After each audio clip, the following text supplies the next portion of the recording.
What's up guys, welcome back to another Warhammer Tacticus video. In today's video, as promised, I'm going to be wrapping up the series with the full Imperial character lineup breakdown. So I just have two things I want to say before I get to that. First up, thank you guys so much for all the support I've gotten. We've already hit over 150 subscribers, which is absolutely crazy, and I never thought I would hit that milestone so soon. So thank you guys so much for anyone who supports me, and that can be either through just watching the videos, dropping a like or a comment, or using my refer a friend code in the game. Thank you guys so much, and I really appreciate it, and it really motivates me to make more videos. Second off, I just want to apologize for not posting in so long. I know in my last video I said I was just going to be gone for a week for vacation, but I actually had a family emergency right after that, so I haven't been able to be home for a couple of weeks. But now I'm back home, everything's sorted out, and I should be able to pump out some more videos. So stay tuned for that, and without further ado, let's do the Imperial character review.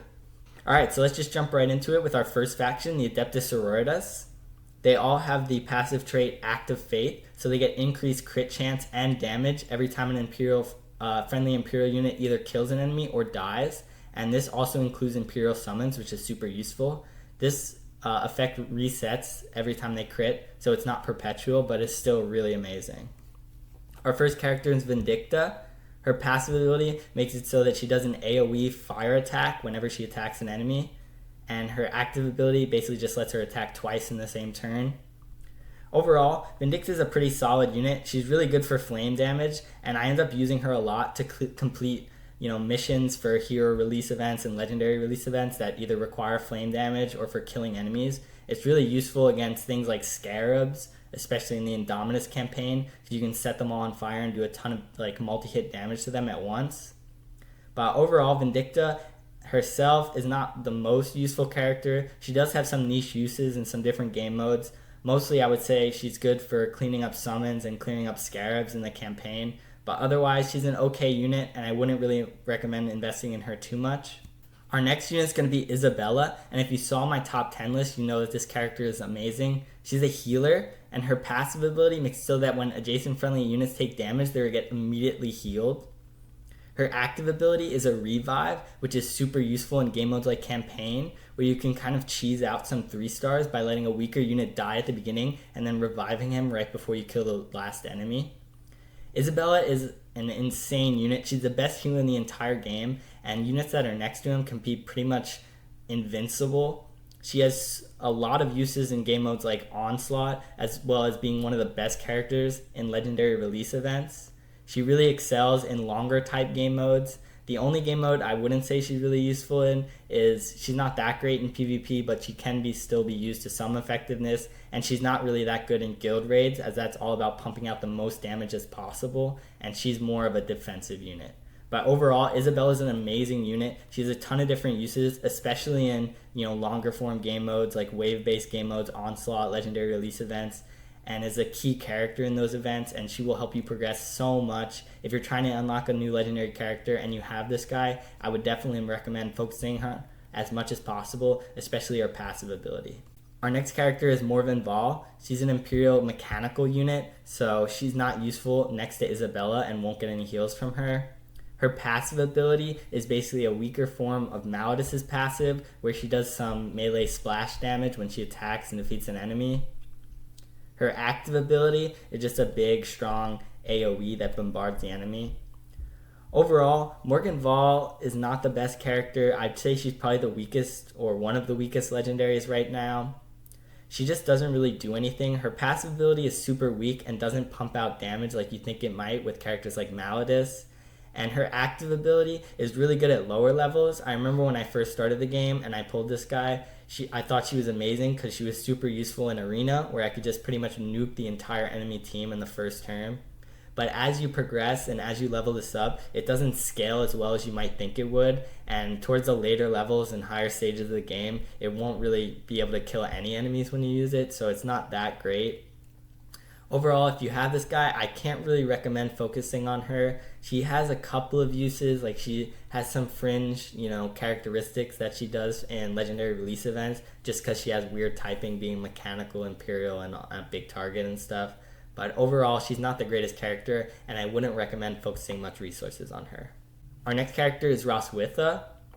Her passive ability makes so she deals additional damage against Psychers, And her active ability is just a single target nuke that does additional damage against demons and will also buff your team's damage against demons for that turn. Overall, Rustwith is a really good unit, but only in a particular niche, and that niche is in guild raids against guild bosses such as Mortarion, where she's able to get a lot out of her passive ability and dish out a ton of damage. So overall, she is really good, and if you need her in that specific niche, which is guild raids, I would recommend focusing on her, but otherwise she's not really useful in game modes like Campaign or game modes like Legendary Release Events and Onslaught. So I would recommend focusing on her, but only if you want to use her in guild raids. Last is our legendary Celestine. Her passive ability lets her get 2 summons whenever she takes damage that will take damage in place of her. And her active ability lets her go to any hex on the map and deals additional damage. Overall, Celestine is a really great unit. Her summons from her passive ability also fuel her active faith whenever they kill an enemy or die, which is super useful. She's a melee only character, which makes her useful with units like Ragnar, and she deals a ton of damage. She's probably the best character in the entire game in PvP, and if you saw my top 10 list, she makes the number 10 or number 9 spot. She's a really great character, and if you have her, I would definitely recommend focusing on her. She's mostly used in PvP game modes like Tournament Arena, Regular Arena, but you could also make a lot of use of her in game modes like Campaign, and she does also have some fringe uses in game modes like Guild Raids, and she can also be used to some effectiveness in the other game modes besides that, like Onslaught. So overall, she's a really great character, super versatile, and if you're lucky enough to pull her or take the time enough to farm her out, I definitely recommend focusing on her. She's an amazing unit. Our next faction is the Ultramarines. Our first character is Varo, who's a Psyker. His passive ability makes it so that friendly units have an additional block chance when next to him, and also reduces incoming psychic damage. And his active ability is just a strong psychic damage nuke that can bounce between enemies. Overall, Varo's a pretty okay unit. He's not super useful outside of his campaign, but he is required for the campaign, so you do need to work on him a bit. I would say to pretty much just use him in the campaign, get him as high as you need him to be able to clear all the campaign levels, and then kind of leave him there, as he doesn't have a ton of uses in a bunch of different game modes.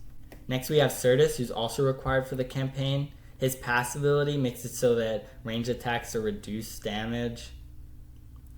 His active ability is just a single target nuke, and he also has the infiltrate as well as overwatch traits.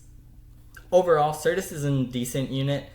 He does have some uses in game modes like PvP and Tournament Arena and Regular Arena, but he's not quite as good as other characters that do a similar sort of task, such as Certus, who's a bit better than this guy in the same sort of way.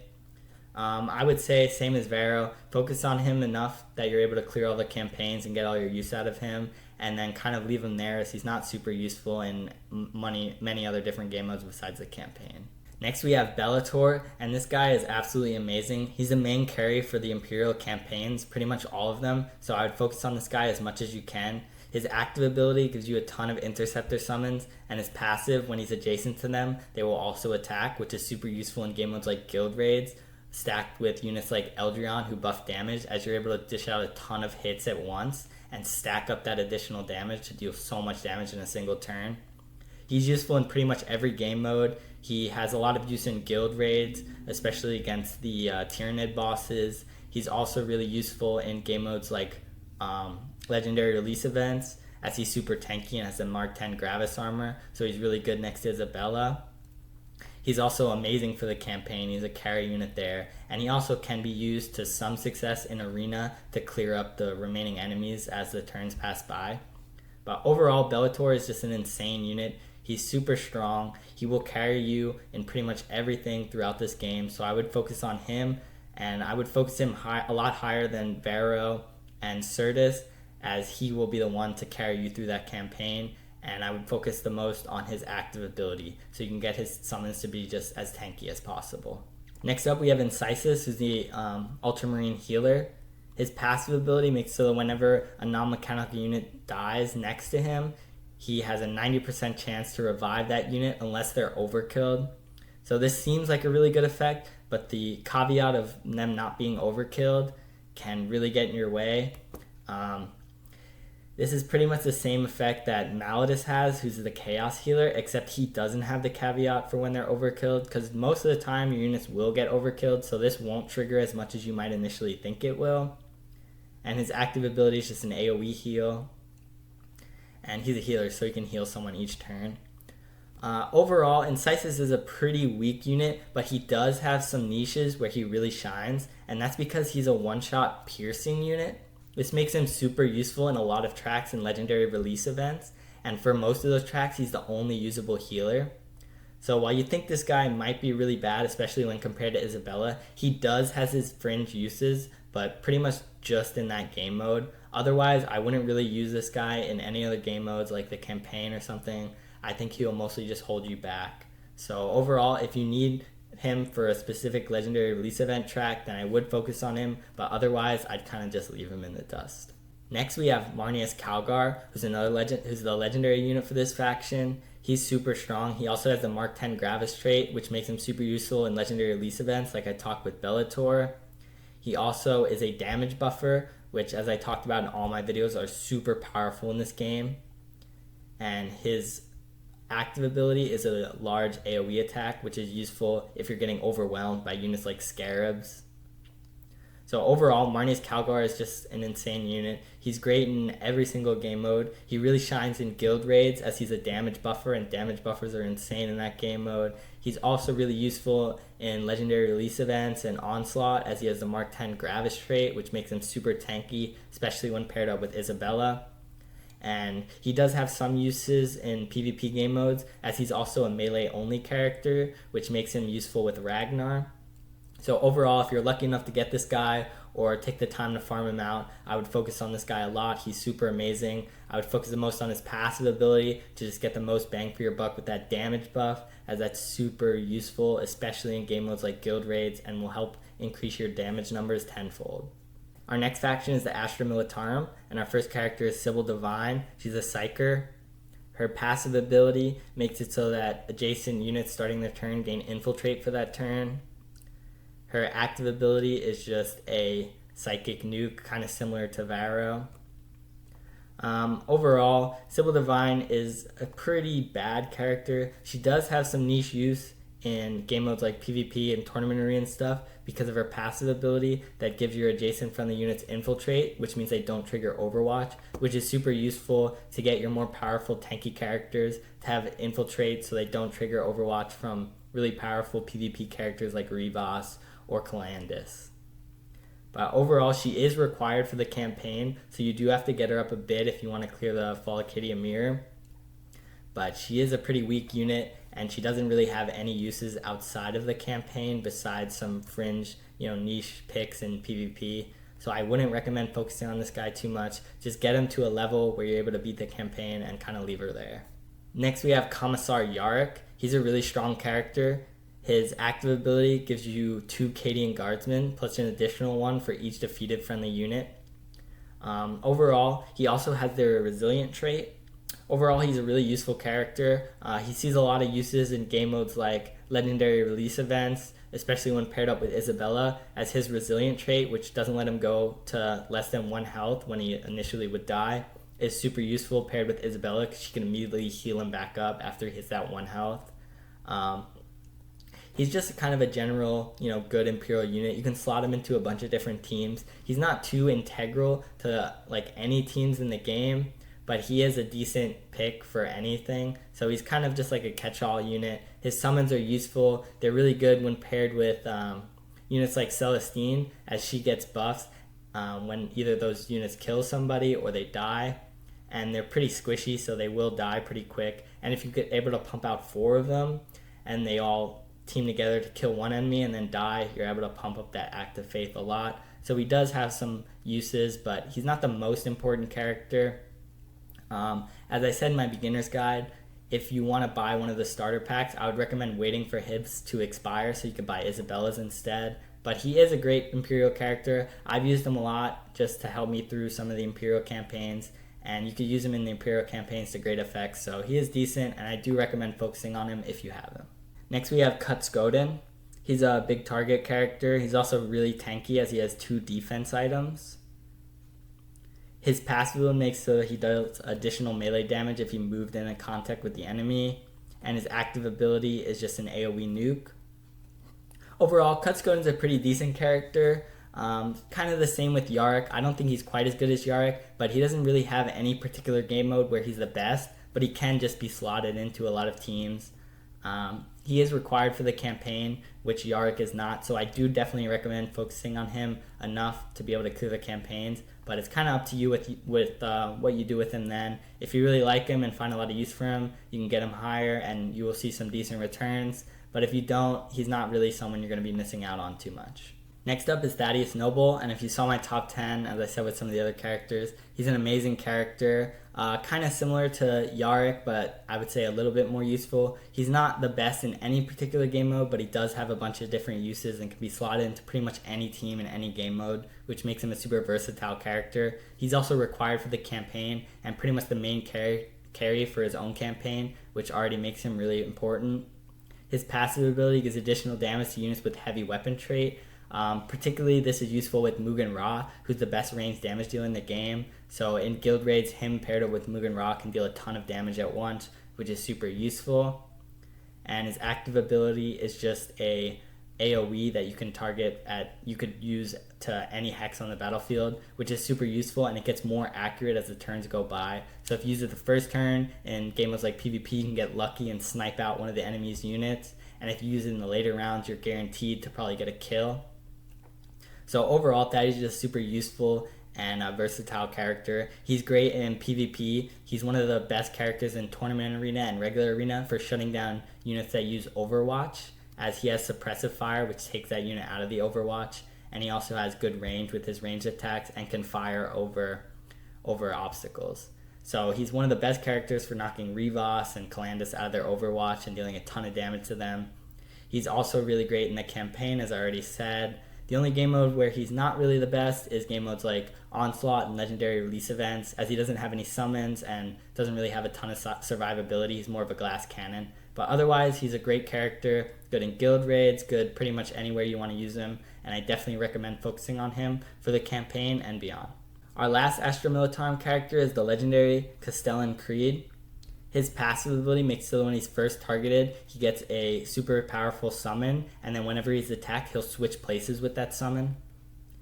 And his active ability just lets him spawn some Cadian Guardsmen.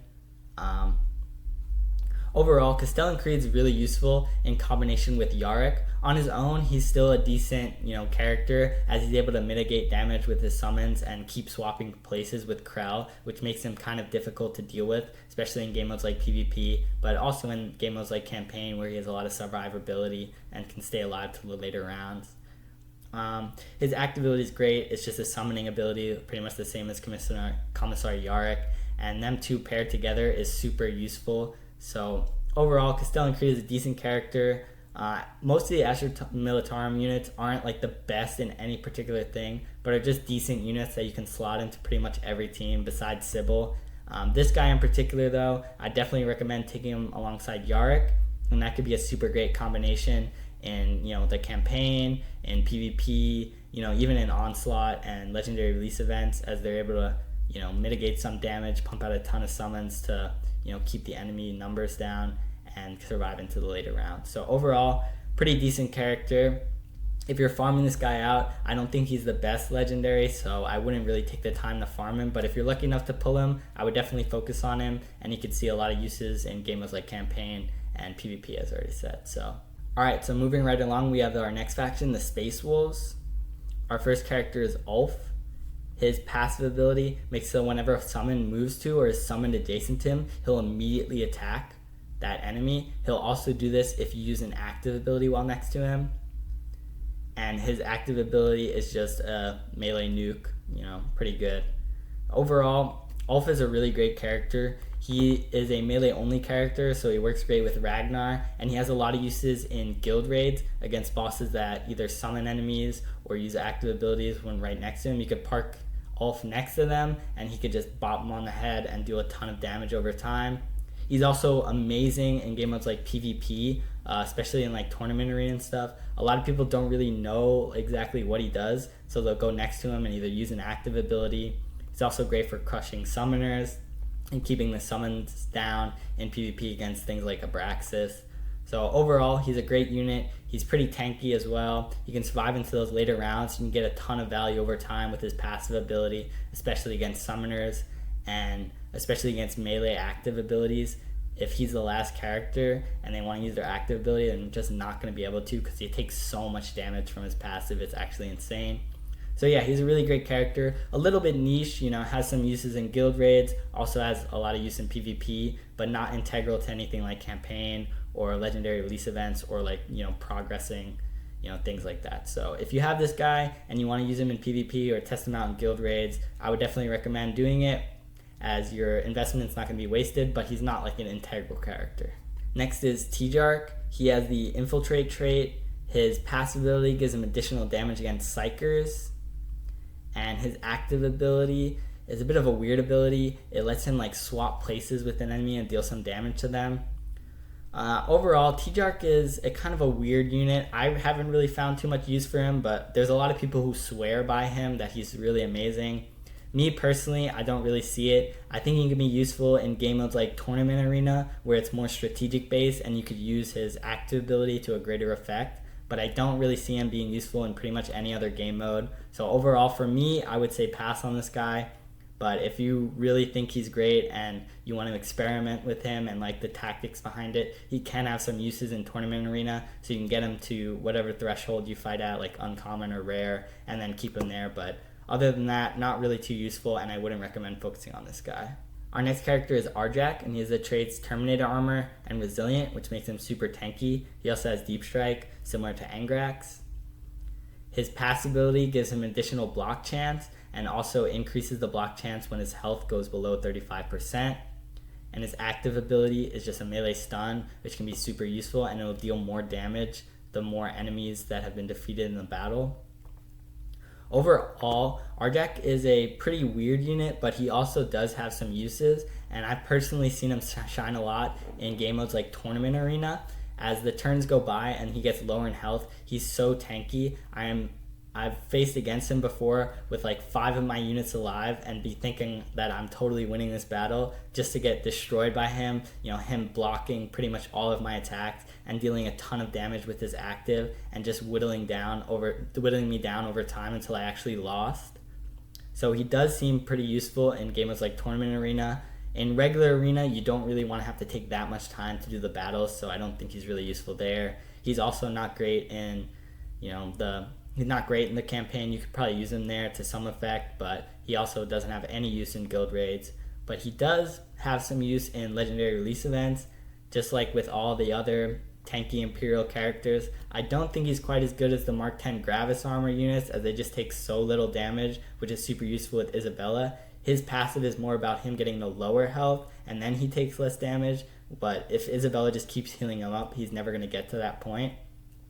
But overall, he is a pretty useful character. If you want to use him in Tournament Arena and really catch your opponents off guard, he's kind of a niche, anti-meta pick, and I would definitely recommend focusing on him for that. But for that, just get him to the threshold that you play at, so either max him out as common, uncommon, or rare, and then leave him there. And you could also use this guy to pretty good effect in legendary release events.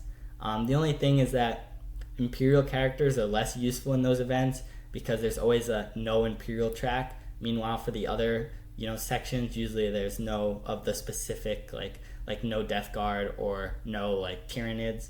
So if you want to use them in legendary release events, just keep in mind that you already do have some better characters to pair up with Isabella, like Burchard, Marnia's Calgar, and Bellator. So if you already have those units, do you really need this guy? But if you do need this guy, you don't have Calgar or you don't have Burchard yet, he's definitely a good choice and can help you a lot to get to those later rounds. Next up is Nigel, and he has the traits Psyker as well as Terminator Armor.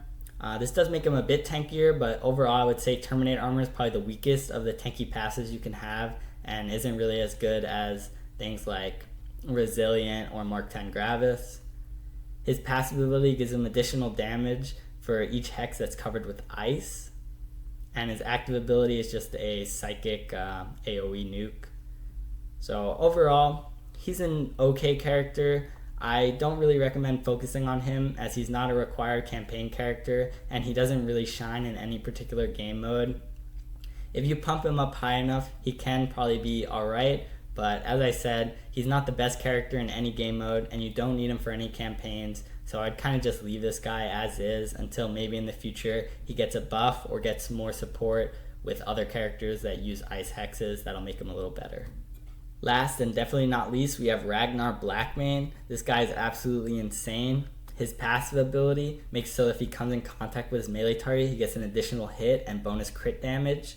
He already has, I believe, a 7-hit basic melee attack, which is super good when paired with damage buffers like Calgar or damage buffers like Eldrion, who buff the damage on each hit. So multi-hitters like him, ton of multi-hits, really great. His active ability gives additional damage and crit chance and crit damage to all units that are melee only characters.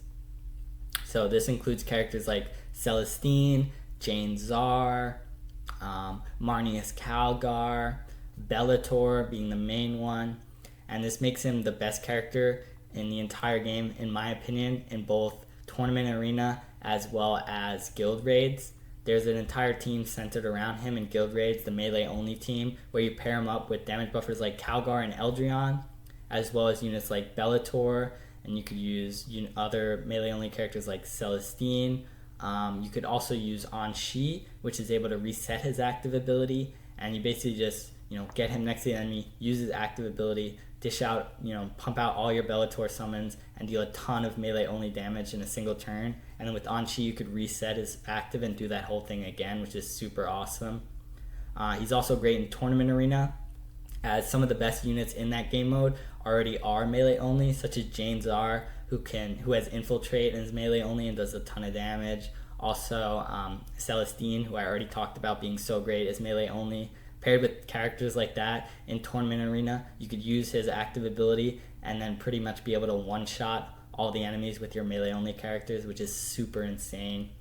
If you saw my top 10 list, I think this guy was number 3 spot. He's absolutely amazing, and if you have this guy or are trying to get him, I would definitely recommend focusing your resources towards getting him through his legendary event or leveling him up as high as possible, as he's pretty much the best character in both of those game modes.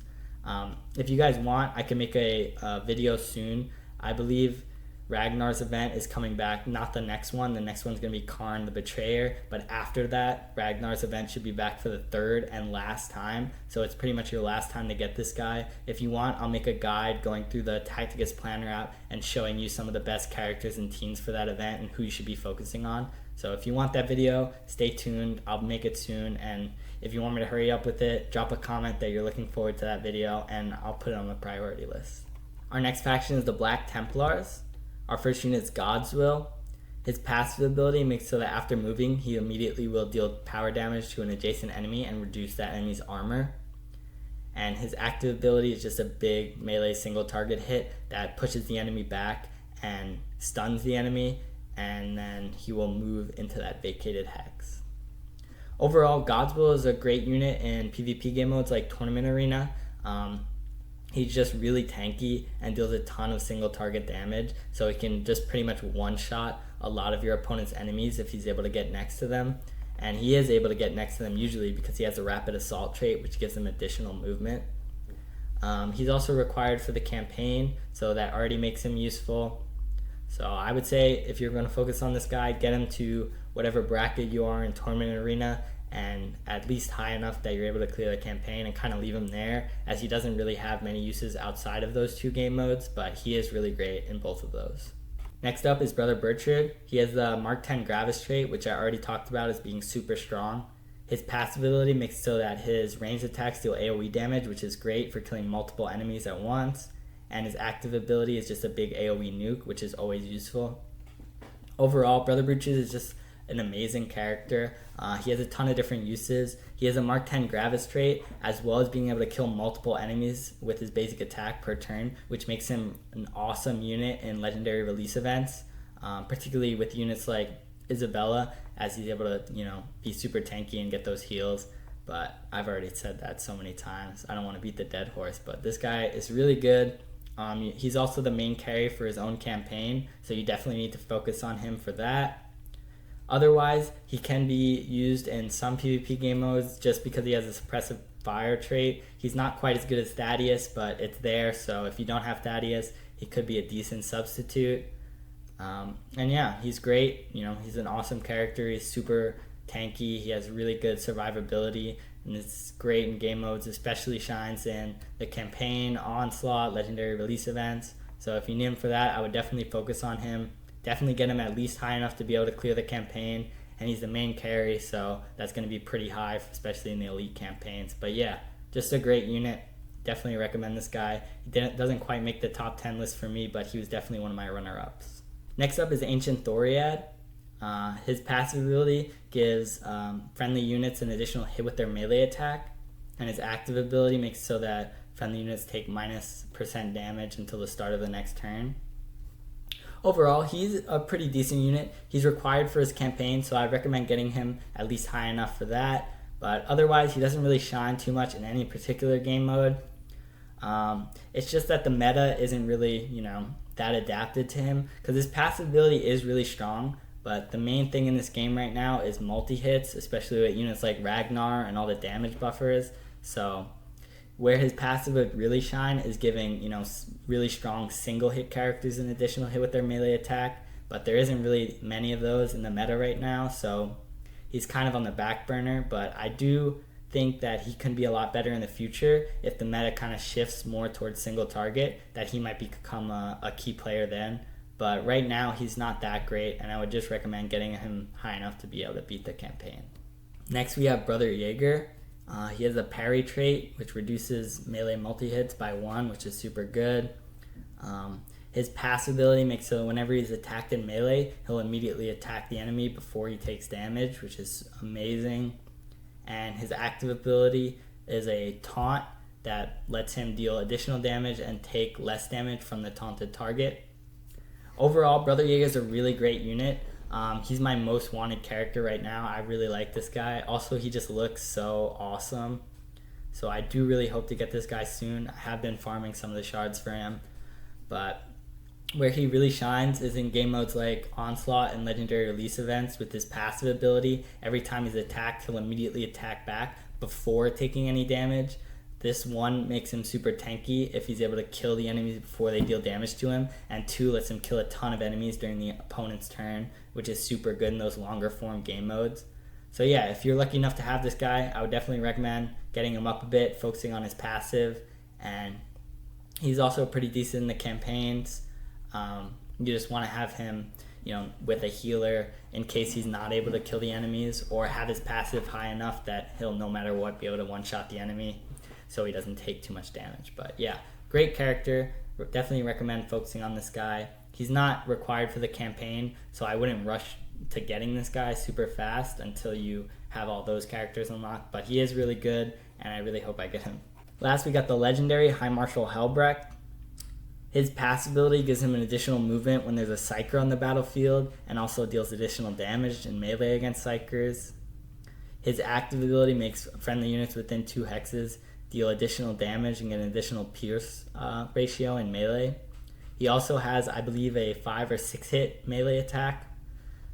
Overall, he's pretty useful. He's really good, particularly against Psychic Guild Raid bosses, as he's able to do additional damage to him, and he already has multi-hits, which makes him great with damage buffers like Eldrion and Calgar. And he's also a melee-only character, which can make him super useful with Ragnar, but he isn't really the best in anything besides against, the Psychic Guild Raid bosses. In PvP and campaign and other game modes, he's not really very useful, so he is a pretty niche pick, but he does really shine in that particular spot. So if you have this guy, he's not totally useless. I know he gets a lot of slack, and people say he's like one of the worst legendaries, but I don't really think that's the case. I wouldn't be too unhappy to get this guy, especially now that Ragnar's around and super good. He's definitely will pump your damage numbers up a ton against Psychic Guild Raid bosses, but other than that, I wouldn't recommend focusing on this guy for pretty much anything else. Our next faction is the Dark Angels, and there's only 3 of them out right now, so the smallest faction. Our first character is Azrael. He has Overwatch. His passive ability gives friendly units within 2 X's additional damage when they block and additional damage when shooting Overwatch. And he also gives friendly Dark Angels an additional block % chance. His active ability is just a multi-hit nuke. You basically pick a hex with an enemy, and then in a straight line, he'll send like a bombardment that deals a ton of damage.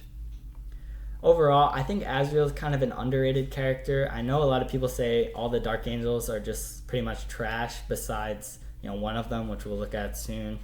But I don't really think that's the case. I do find this guy pretty useful. The way I use him is in my arena team.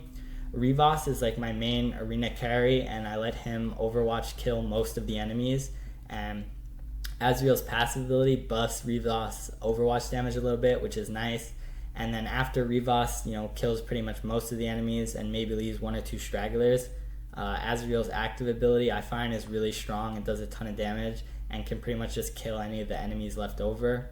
So that gives me really fast arena clears, and I find him useful, even just that, because arena ends up taking so long sometimes.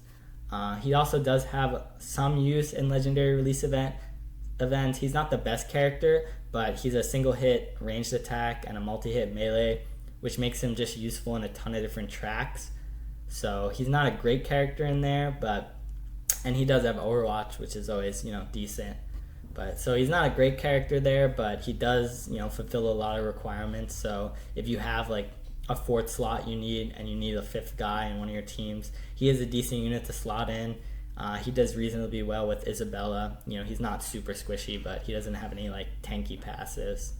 But overall, I think he's a bit underrated. I do find some use for him, and obviously he's also really badass looking, so I recommend focusing on him just for that. But no, I'm just kidding. He's not used in any of the campaigns, so if you have this guy, I don't really recommend focusing on him too much. I feel like maybe I overinvested in him a little, but he is so cool that whatever. Our next character is Sarkwheel. He has the Overwatch trait as well as being a heavy weapon character. His passive ability makes it so that during the enemy turn, if he's attacked, he will shoot back at the first enemy that attacks him. And his active ability is just a single target range nuke, which is always good. Overall, Sarkwheel is probably the best out of the Dark Angels right now. He's kind of like a Certus Calandus type character, and that makes him useful in pretty much the same game modes, mostly just in PvP. He doesn't really have much use outside of PvP. He's not required for any campaigns. And I guess in some traits he can be used in legendary release events, just because he's an Overwatch character, but overall he's not that great. I think he's kind of outshined by units like Calandus. There's a lot of people who swear by this guy, and I understand why they do, as he's probably a really strong PvP character, and I would focus on him for that. But otherwise, he's not super integral, and I wouldn't recommend pumping too much into this guy, at least until more Dark Angels come out and all these guys become better. Our last Dark Angel character is Asmodai. He has a trait Terrifying, which just makes him a bit tankier. His passive ability gives additional damage against enemies that are suppressed or stunned, and he'll also score an additional hit if the enemy is Chaos. And his active ability selects an enemy on the battlefield, and then all friendly units deal additional damage to that enemy, and if the enemy is Chaos, either him or a friendly Dark Angel will suppress it and then immediately attack. Overall, Asmodai is kind of a disappointing character. When he first got revealed, he looked really cool, so I was hoping he would be a bit stronger, but he doesn't really have many uses right now. I could see him being useful against Chaos Guild Raid bosses, but the only one right now is really Mortarion, and Mortarion is super strong against melee characters, which makes Asmodai kind of useless. So overall, although this guy looks really cool, and he's a bit disappointing as he's a newer character, he's kind of a letdown. He's not that good, and I wouldn't recommend focusing on him. Our next faction is the Adeptus Mechanicus. Our first character is the legendary Vitruvius. He's a mechanical healer, so just like Aleph Null. His passive ability gives a friendly unit an additional hit on their attack. And his active ability is kind of similar to Azrael and does damage in a straight line. Overall, Vitruvius seems like he could be a really good unit, but the meta kind of really isn't in his favor right now. He's very similar to Ancient Thoriad, where he's really beneficial for single hit, strong characters, but those characters right now just aren't super powerful, or there aren't good enough ones yet, so which makes him kind of useless in the current meta. Multi-hits are a lot better right now. The main use for this guy would be in guild raids, just because, he's pretty much a damage buffer with his additional hit.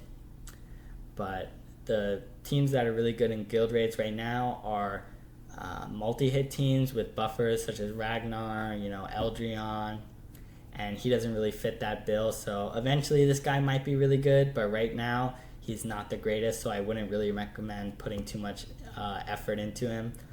His legendary release event was just here last time, so it'll be a while before his last round, but I'll try to make a guide before that comes out so you can get this guy, because he might end up being really good in the future. Just right now, he's kind of a letdown. Our next character is Actus, who's also a mechanical healer. His passive ability, so whenever he repairs a unit, that unit will immediately attack a target in range.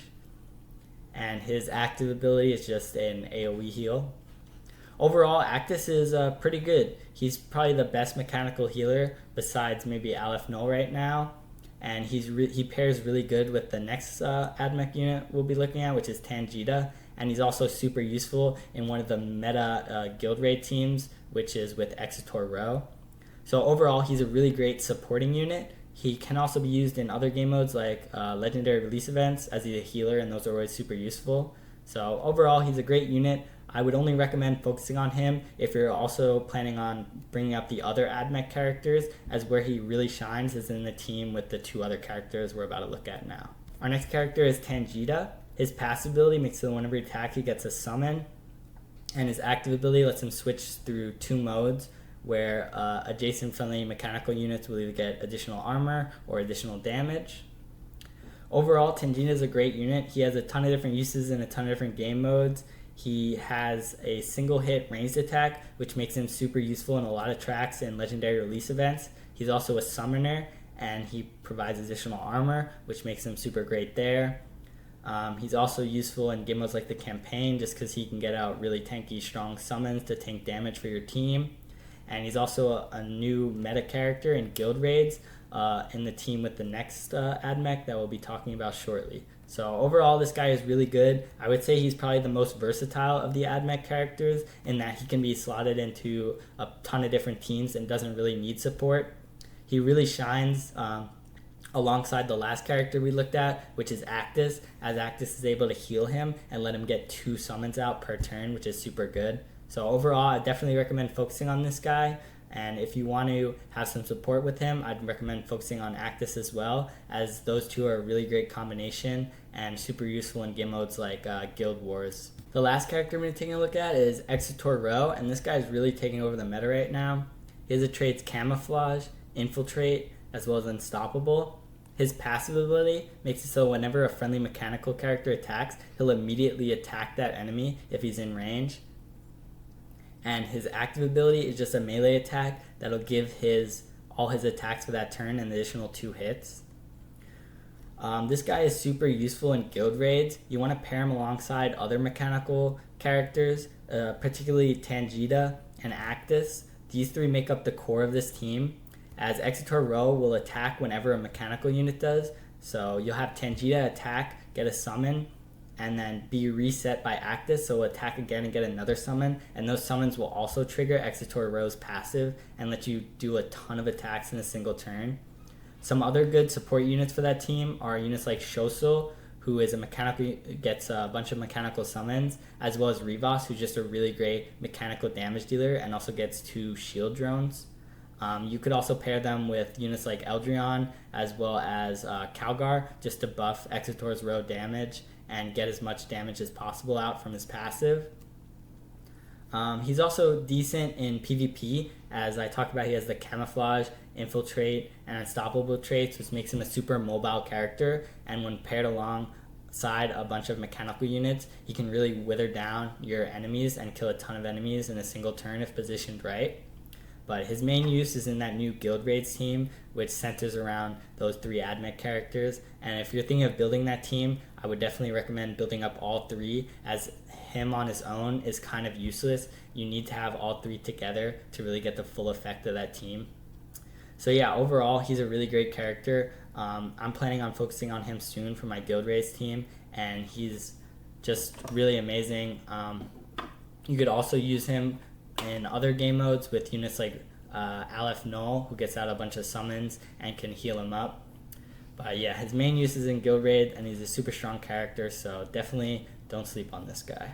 Alright, so that does it. Thank you guys so much for watching. I know this isn't really some of your favorite type of content. I got some, feedback on the last 2 videos, but I just wanted to finish up the series, get the Imperial units out of the way, and then I'll make some new stuff coming soon. My plan for the next video is going to be a guide for the Karn the Betrayer Legendary Release event, which is coming, next month. It's going to be our next Legendary Release event, so I want to get that info out there. The requirements for that event were data mined and are on the Tacticus Planner app, so I'll talk about all that in my next video and show you the best units and teams for that.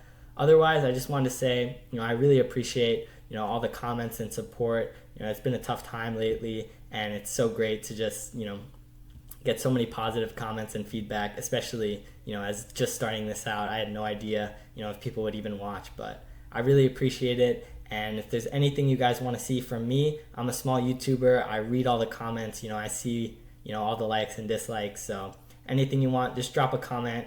I'll read it, and I'll try to do my best to incorporate that in my next videos. So if you guys want to help me out, you can use my refer a friend code right here in Tacticus. You'll get 100 free Blackstone, and I'll also get some rewards as you level up. Also, feel free to drop a like, comment, and subscribe. I really appreciate it, and if you want to stay tuned for the next Tacticus videos I make, that's the best way to do it. So thank you guys so much, and I'll see you guys in the next one.